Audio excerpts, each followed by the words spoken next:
Welcome back to Albany County Fasteners, Fasteners 101. I'm Bob, and today I want to demonstrate to you the installation of an insert. So there's two ways you can put this insert in. You can do it with the manufacturer's driving tool, which goes right into a drill, or if you don't have the driving tool, you can just use your fastener or a hex cap screw. Install the hex cap screw all the way in to the insert, and take the insert and get it started. Grab your ratchet and drive it in.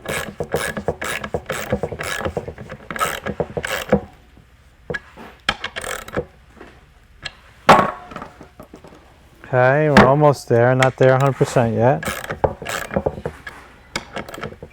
Okay, that's pretty good. Okay, I've driven in the insert with a hex cap screw. I'm going to now back this off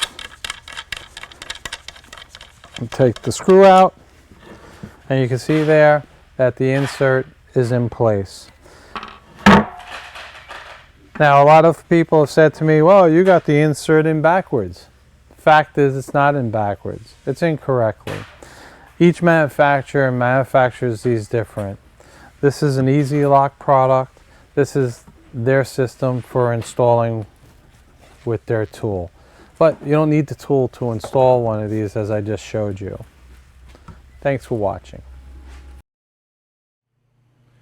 There you go. Subscribe, like, comment. Visit us at albanycountyfasteners.com for 50,000 SKUs right off the rack, ready to ship. We look forward to seeing you in our next video.